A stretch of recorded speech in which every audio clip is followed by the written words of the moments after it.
Welcome to the Eureka Street Crypto Podcast.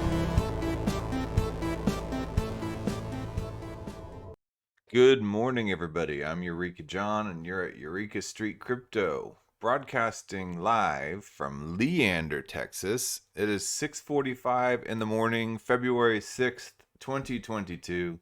Welcome to Eureka Street Crypto. This is my video blog, aka Morning Brain Dump, where I talk about whatever I'm learning in crypto as the days roll on. That's right. And this is not financial advice. It's not technical analysis. It's not financial fundamental analysis. And this is not educational material. This is pure entertainment. And that's it. That's all I do. I'm trying to figure this out, and I make a lot of mistakes as I go along. And I get some things right too. But this is all a process for me, everything. And I've been doing this since October 24th, 2020. So I've been into crypto since, I guess, about 2018 sometime. Just right after all that amazing bull run in 2017 and everybody got rich, and then everything crashed down in 2018. Well, that was me showing up to the party late, and when there's nothing left but a couple passed out people on the couch and some beer cans and a spilled bong on the floor. Yep, that was me showing up in 2018. But I didn't really care because I didn't know what any of it was. I just thought it was all cool. And I learned about Bitcoin and about Ethereum and what the difference between them was, smart contracts, all that. I've been just, as I go along, just learning a little bit here and there as I go along, trying to put all the pieces together. I think I'm doing okay at it, and I'm just keeping on working at it every day, just keeping on, man. That's just what you got to do. Cryptocurrency to me is super fascinating. I don't have quite the rose-colored glasses on about it that I used to, but I still find it completely fascinating. And I'm still doing this, not really every day like I did for a little over a year, but I'm still doing it. Anyway, let's take a look at the old CoinGecko here and see what we have. CoinGecko.com is kind of my coin rankings web page of choice, I guess you could say. There's Coin Market Cap, Coin Paprika, Coin Codex, and a bunch of paid ones, and then some other free ones. But CoinGecko is the one I stick with. It's been pretty reliable, it's pretty credible, and it is what it is. Okay, so Bitcoin's at 41,000. So finally we busted above the 40,000 mark after such a dip. I don't know if this will continue going up or anything. I'm not your guy for that. All right, Ethereum is at 3,000 now. Let's see, up 15.9%. Tether stablecoin, Binance coin 417.57. USDC is $1.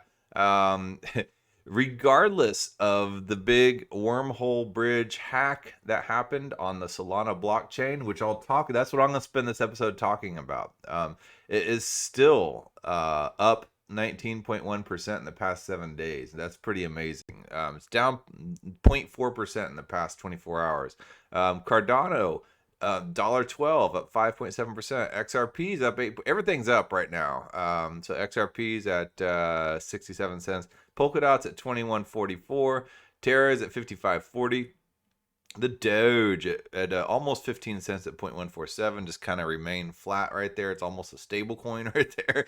Avalanche at 77.32, up 7%. Binance stablecoin. Let's see here. Shiba Inu, some crazy number below 0.000002272, up 4.9%. Let's see what else. Is there anything else I'm particularly interested in? Near Protocol up 21.1%. Near, I've been hearing so much about Near. I need to talk about Near. I need to figure out what makes Near unique. It's another layer 1 blockchain, so I need to see what's up with that. Chainlink up 9.7% to 1783. Chainlink does that, kind of sits in a place for a while. Let's see here. What do we have? Theta Network up 17.5% to $3.51. I like Theta Network. I have a large percentage of my holdings in Theta Network. So I hope it does well, and I'm sure it will. It's like has like 7 patents and stuff, and it's just they got all this stuff happening on it. They've just introduced a new type of project on Theta Network called T-bill, which is it's out of the scope in this episode to go into it, but it's basically like a stabilized T-bill on the platform. So it's a good way to hedge your assets. And let's see here. Anything else just like really standing out to me? I know Quant Network is up pretty much 38.2% in the past 7 days at $135.13. And they just came out with their whole gateway, the Overledger. It's mainly built for banks and stuff. T-Fuel's up 30.2% along with Theta, their complementary tokens. So anyway, yeah. So let's get to what we were going to talk about today. Let me go quickly to my email inbox and get the latest Bankless DAO weekly roll-up. I forgot to get that. But I wanted to talk about the Solana Wormhole bridge hack. All right, so let's take a quick look at the Solana website while my mail loads up. Hold on. All right. So, wrong mailbox. Okay. All right. So that mail is going to load up. Okay, here we are. So, Bankless lessons from a $300 million hack. All right. So, let's see here. I get all my newsletters in this mailbox. All right. So, we'll look at that in a second. First, I want to go over here to the Solana Wormhole bridge. What is a wormhole bridge? What a bridge is whenever you have more than one layer 1 or different layer 2s, and layer 1s like Ethereum layer 1 is great, right? And Bitcoin is considered a layer 1, but that's a whole other. I mean, Bitcoin and Ethereum to me are like apples and oranges. You can't really compare them. Bitcoin's the most secure blockchain in the world. It's the OG. It's been around for a while. It's mainly used for transactional use. It wasn't built for smart contract, even though that there are some things that have been built on top of it, like colored coins and master coins and stuff like that, and block stacks now that are being adapted to be able to use smart contracts. But Ethereum was specifically made as a blockchain with smart contracts in mind.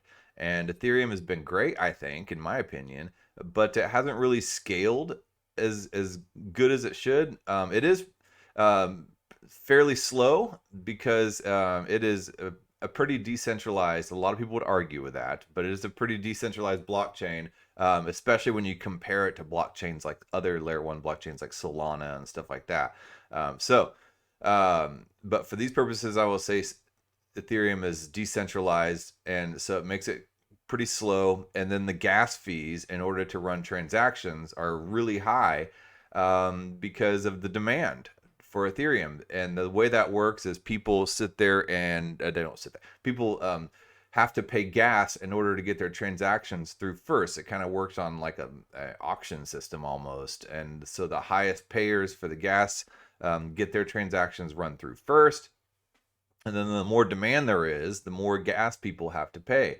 And so Ethereum has had a problem scaling. So they've come up with these layer 2 solutions to bundle up transactions and things like that in order to take care of that situation for now until the next iteration of Ethereum comes out, which should be this year. Everything in the crypto world takes a little longer than they say it will. So if anything says it's going to come out like summer 2022, just tack on a few months and it'll be really fall. But that's kind of how I've noticed it in the crypto world. But anyway, so yeah, there's layer 2s to try to help scale Ethereum. And then some other people have gone the complete other way and then just created entirely new blockchains. So Solana is one of those. Terra, you have Polkadot, you have Theta Network, and Zilliqa. There's a lot. There's a Cardano. There's a ton of different other blockchains out there. Near Protocol that are also layer 1s, just completely separate blockchains, no dependency on Ethereum, and So was listening to a Bankless podcast where they compare Ethereum to New York City, and the roll-ups are the skyscrapers. That's the layer 2 roll-ups being built to create more room in a tiny limited space. um, or people have gone and created other cities and just gotten out of New York altogether.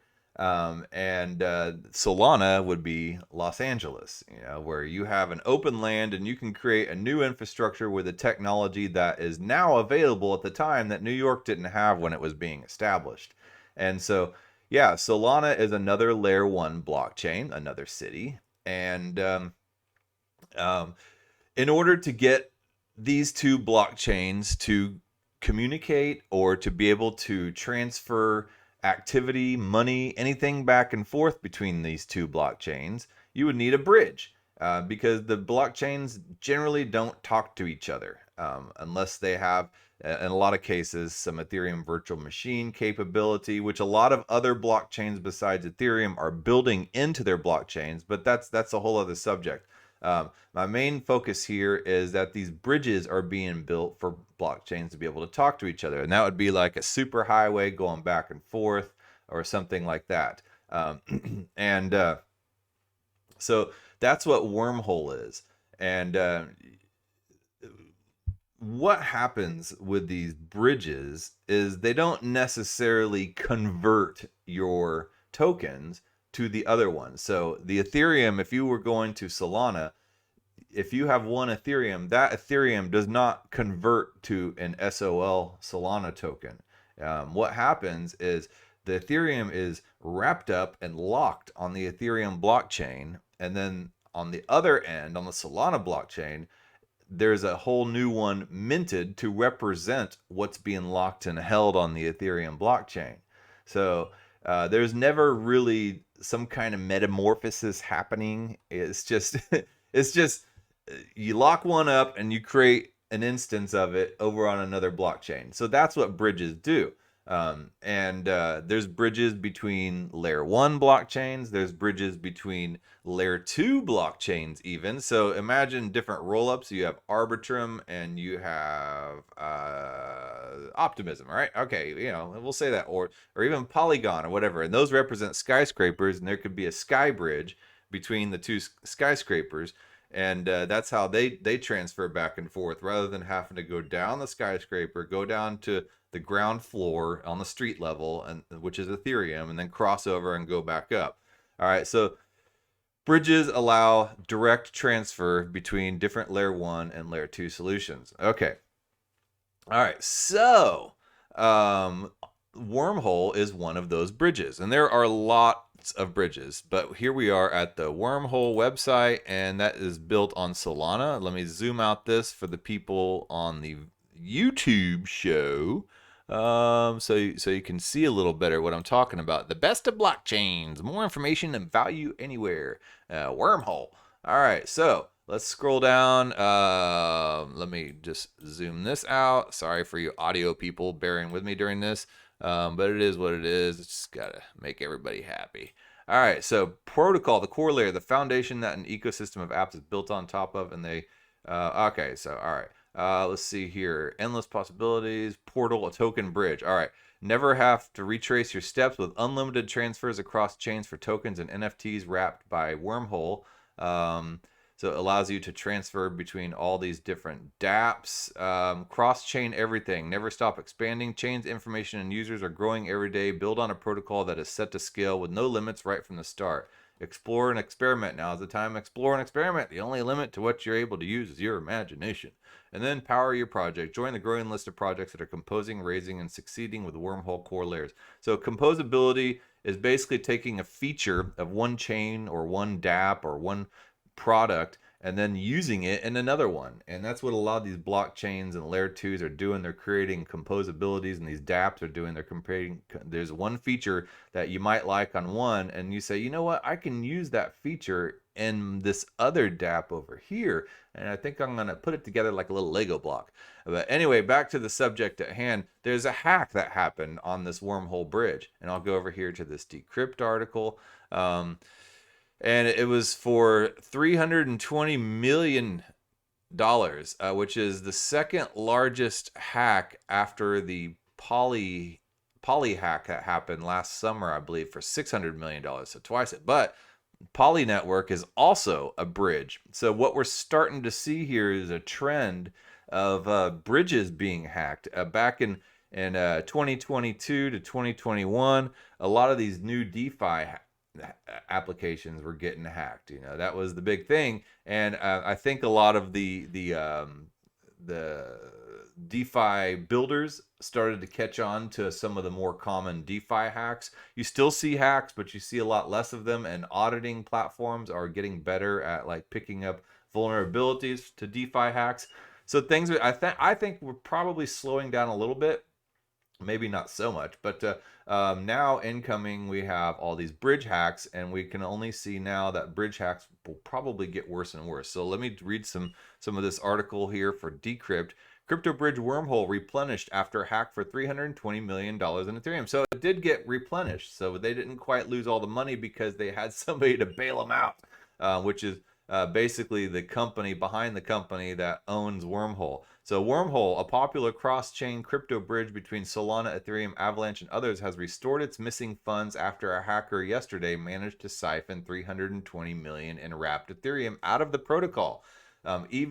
Wrapped ETH and Wormhole is a cryptocurrency pegged to the price of Ethereum, but interoperable with other networks. To create Wrapped ETH, users must first stake Ethereum.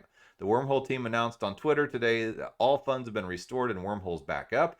The thing is Solana, it's kind of, Solana's bad about going down and having some issues, and it gets a lot of criticism for being a centralized blockchain, and in comparison to Ethereum. So there's a little bit of a rivalry going on there. All funds have been restored, but Wormhole is back up. In a follow-up tweet, they said they fixed the vulnerability shortly after midnight UTC, and all wrapped Ethereum are backed 1-to-1 as of an hour and 8 minutes later. Jump Trading Group, which is the company behind the company, which has a stake in Wormhole's development, took credit for replacing the 120,000 in Ethereum taken. So there's 120,000 in Ethereum, which is 361 million roughly, if Ethereum is around $3,000 or so.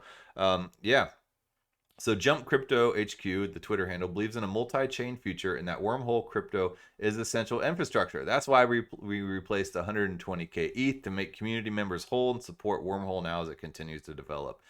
Let's see here. Okay, let me just check the stream. Okay, so the stream's still strong. Good. All right, so blockchain analytics site Elliptic concluded that the exploit was due to Wormhole's failure to validate Guardian accounts, resulting in the attacker being able to mint 120,000 wrapped ETH with no ETH backing it. The hacker then exchanged 93,750 wrapped ETH for Ethereum and then changed the remainder for Solana, which they've left untouched in their Solana funds. So who restored the funds, who bailed them out? Basically, after Wednesday's hack, Wormhole sent a message to the attacker on Ethereum blockchain that said, "This is the Wormhole deployer. We noticed you were able to exploit the Solana VAA verification and mint tokens. We'd like to offer you a white hat agreement and present you a bug bounty of $10 million for exploit details and returning the wrapped ETH you minted." So if you're not in the tech space, you probably don't know what a white hat hacker is versus a black hat hacker. A black hat hacker is somebody that's just out to get you. They're going to steal all your crap, and they're not going to talk to you. They won't, they're going to hide, and they're going to take everything you have, period. And they're there for completely malicious purposes. A white hat hacker, on the other hand, is not really affiliated with the company in any way, shape, or form.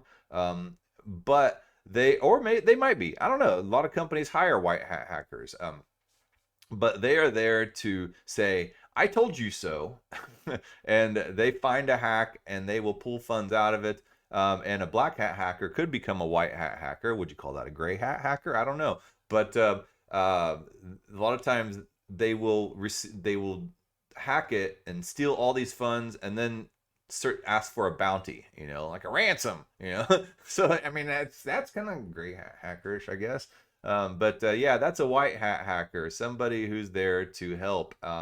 And there are people that make livings out of being white hat hackers, being the "I told you so" guys. And here's what's wrong with it, with your platform and the security behind it. So yeah, you got to have those guys around. Anyway, so Half an hour later, the team tweeted that Wormhole was down for maintenance as we look for a potential exploit. The Wormhole network is down for maintenance as we look for a potential exploit, is what the tweet said. So anyway, so there's that article. Let's see here. Wormhole bridge. Let's see what Cointelegraph has to say about it. The old Cointelegraph. Let's see here. They have their signature art that the Cointelegraph uses. I'd like to learn a little more about this artist, So the token bridge between Ethereum and Solana saw 120,000 wrapped Ethereum tokens removed from the platform and distributed between the hackers' Solana and ETH wallets. The Wormhole bridge experienced a security exploit Wednesday, resulting in the 120,000 wrapped Ether. Okay, so Wormhole is a token bridge that allows users to send and receive crypto between Ethereum, Solana, Binance Smart Chain, Polygon, Avalanche, Oasis, and Terra without the use of a centralized exchange. So yeah, if you didn't use a bridge, you would have to go to a centralized exchange and sell your crypto on one blockchain, and then buy the other currency, and then swap it for the wrapped version of the previous one. So say for instance, if you wanted Avalanche, but you wanted the Ethereum version of Avalanche, you would have to go to a centralized exchange and you would have to sell your Ethereum, buy Avalanche, and then who knows at what exchange rate that is. And then once you were on Avalanche, then you would have to swap for wrapped Ethereum on the Avalanche blockchain. And yeah, that's cumbersome. It's a pain in the ass. And you could be, depending on the exchange rate between the two blockchains, that could be problematic. So a bridge just does that directly. Okay, so the hack took place on Solana's side of the bridge, and there are fears that Wormhole's bridge to Terra could be similarly vulnerable. Now, this was written a few days ago. I don't think that that's the case now, but yeah, that's where we're at. The Wormhole team has assured that the community that its Ether supply would be replenished to ensure wrapped Ether is backed 1-to-1. There's no word yet on those. Okay, so this was written pretty early before the hack. Okay, so no other assets or chains served by Wormhole have been reported affected, but smart contract auditing firm Certic said in a report today it's possible that Wormhole's bridge to Terra shares the same vulnerability as the smart contract bridge. Okay, so let's see here. I found an article with more details on it, but Vitalik chimed in as well. He says the frequency of smart contract hacks on token bridges serves to validate Vitalik Buterin's January 7th warning. So this was previous to all this, and he called it that there are fundamental security limits of bridges. The Ethereum's co-founder admonition was within context of a 51% attack on Ethereum, but his advice was well-timed as he pointed out the general vulnerability apparent on bridges that send tokens across layer 1 blockchains. So, here is the Reddit post where Vitalik Buterin was talking about all this stuff. He was talking about 51% attacks. He wasn't really talking about this type of attack on the bridges, but he says, I don't expect these problems to show up immediately. 51% attacking even one chain is difficult and expensive. However, the more usage of cross-chain bridges and apps there is, the worse the problem becomes. No one will 51% attack Ethereum just to steal 100 Solana wrapped Ethereum, for that matter. 51% attack on Solana to steal 100 Ethereum. But if there's 10 million Ethereum or Solana in the bridge, then the motivation to make an attack becomes higher, and large pools may well coordinate to make that attack happen. So the cross-chain activity has an anti-network effect. There's not much of it going on. It's pretty safe, but the more of it's happening, the more risks go up. And the more popular cryptocurrency gets, the more people are using these bridges. I've found myself using bridges more. I've used Hot Protocol. I've used multi-chain. I've used Wormhole. I've used a lot of this stuff. And I've used it safely so far. So this hasn't really been like a user attack. But the thing is like I said at the very beginning of this episode, these bridges aren't really bridges where a token crosses it and converts in somehow some metamorphosis of turning, Solana, the larva, the caterpillar, into the butterfly, Ethereum, or vice versa, whichever your view is. But it locks it up in the bridge on one blockchain, and then on the other side of the bridge, there is a new one minted, right? Or it's burned if you're crossing if you've already crossed over the bridge and you're crossing back over, that that representation of it gets burned, and then it unlocks the one on the other side, so on the beginning side. So that's how bridges work. So they found a way to exploit the place where they're storing all the locked up tokens right there.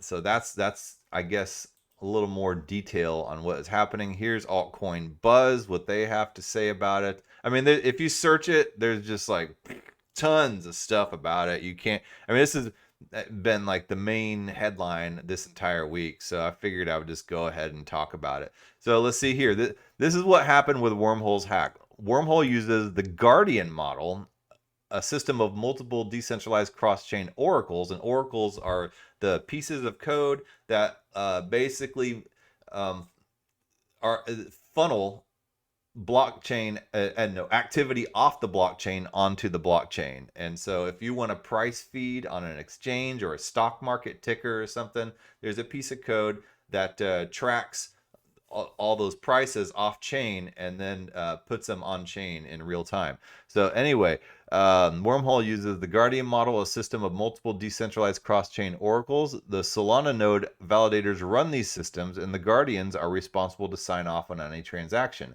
So the Guardians are the one that keep track of all the wrapped and unwrapped and minted and burned on either side of the bridge. All right. So in the case of bridges, they locked the bridge token on Solana and then mint new tokens on the corresponding chain, like I was talking about. In short, the hacker has replicated the verification signatures, and the transaction locked was approved. Here's the timeline. The hacker first created a legitimate transfer of 0.1 ETH, all right, from Ethereum to Solana. Okay, so they did their little, point man, their decoy or whatever, and then the Guardians validated that, so they got the signature. They got what they needed. The hacker exploited a vulnerability in the Solana chain. He created his account that stored the same data that the instructions. I think there's a typo there, would have stored.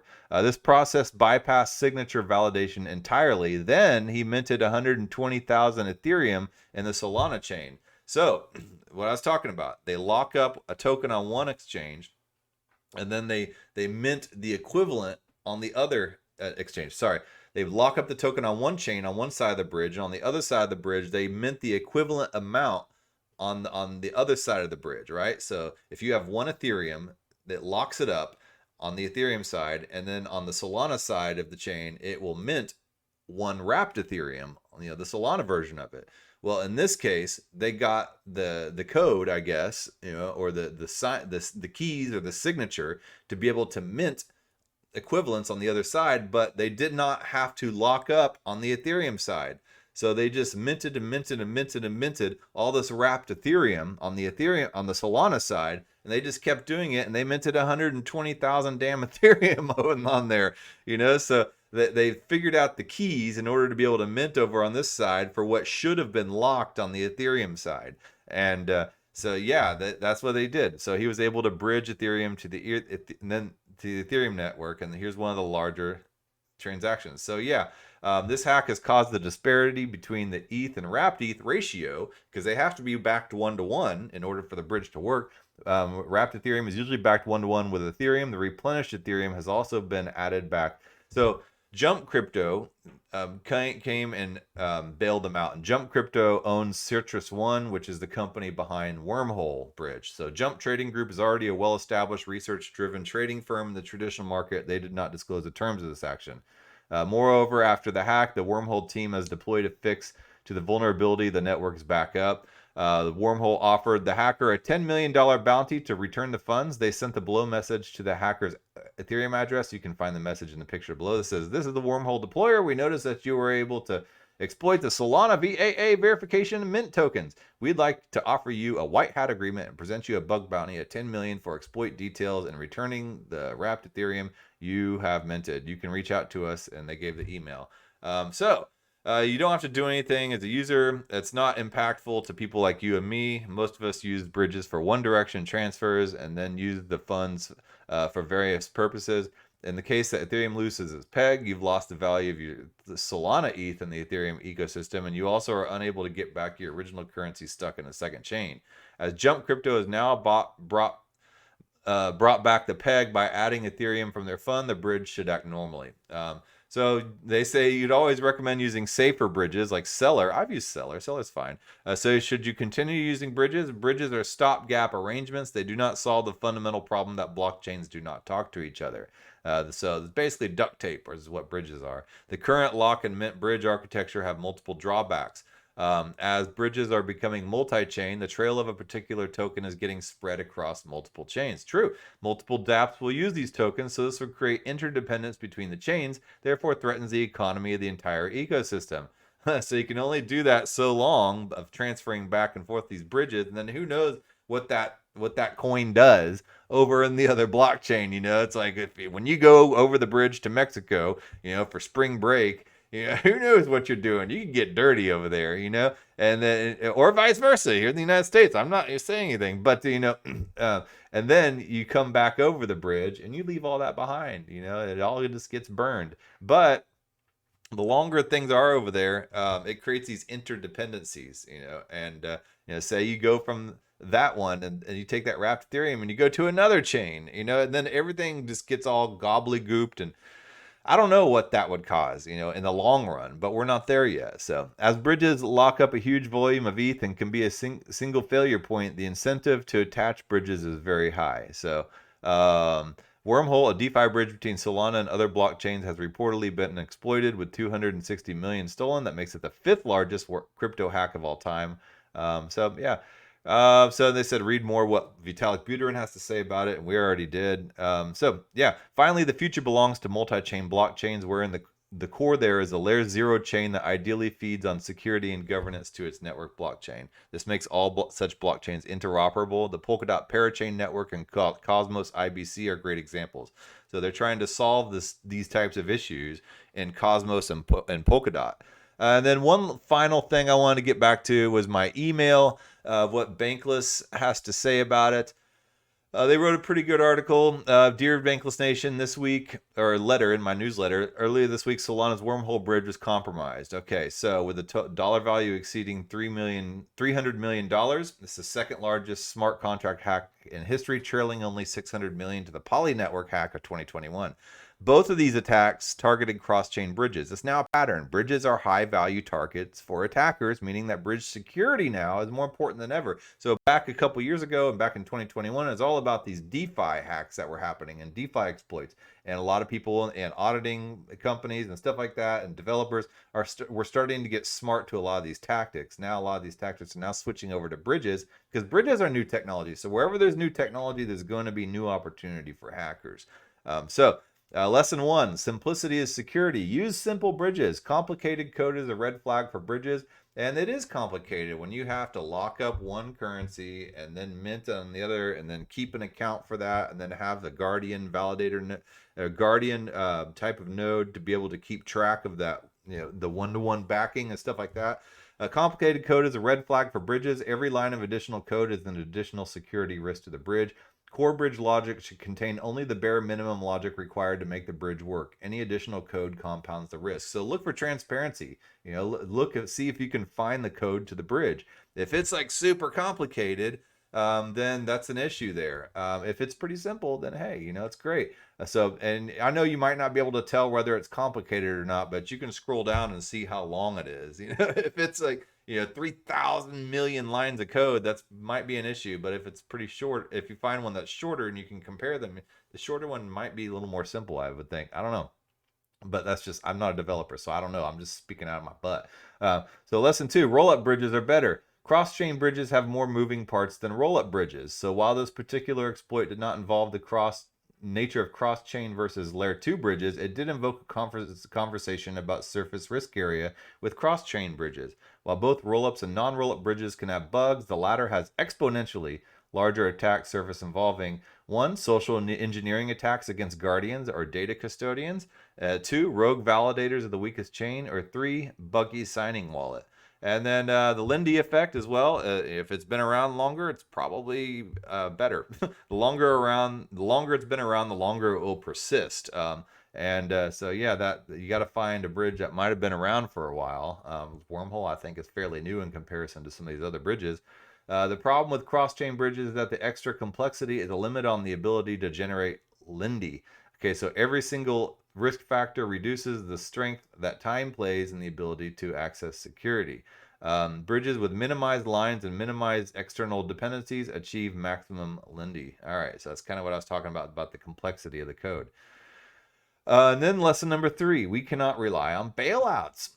So Solana's ecosystem is extremely lucky that Jump Capital was able and willing to bail out the $300 million of missing Ethereum. That's a lot of money. It's fantastic that people are being made whole and no material damage is happening to the Solana ecosystem. And yet, they know they got some rich friends. They know people in high places. It's dangerous to set a precedent that a big bridge hacks will be covered by the nearest VC. One day there will be billions of dollars in bridges. One day bridges will be far more decentralized and there won't be anyone to foot the bill. One day that bailout won't come. And then lesson number 4, incentivize white hats. Our bridge builders should recruit white hat hackers. And then a white hat hacker, like I said at the beginning, is an ethical security hacker. Run a bug bounty. Every bridge project should be running a bug bounty program. Modern crypto bounty programs typically offer maximum payouts of $1 to $2 million. Payouts this big might sound like a lot, but they'll be paying much more if the bridge gets hacked. And Wormhole offered those guys $10 million. So make your code accessible, like I was saying about the transparency. If your bridge builders make it difficult to review and digest code, then white hat hackers are much less likely to put in the work to do so. Black hats are significantly more motivated to shovel through piles of spaghetti code than white hats will ever be. This is why published and verified code is so important to the ecosystem. The more eyes, the more better. The better. A lot of people say, some people who don't know or new people it just seems contradictory. Why would you want to put all your code out there and not lock it up and make it proprietary and avoid prying eyes? Well, if it's out there, then everybody can test it out and poke around with it and snoop around, and then everybody finds vulnerabilities or fixes or improvements or things that can happen. So that's why transparency and open source projects are great. Then lesson 5, there's going to be more. Whether you believe we're going to a cross layer 1 or a multi-layer 2 world, we live in a world of bridges. Bridges are honeypots. They can be exploited. They will be exploited. While the $300 million wormhole hack is terrible, at least it started with a conversation around bridge security and trade-offs. Hopefully these lessons served you well after a crazy week. All right, so yeah, that's the Bankless HQ's little take on it. So anyway, yeah, that's it. That's all I have for today. Where are we? Wow, 37 minutes. I didn't think I was talking for that long. Oh well, it is what it is, man. All right, so you guys have a good day, and yeah, I'll be doing an interview with somebody talking about DAOs at noon today as well. So I'll probably be streaming that. All right, well, I'll talk to you guys later.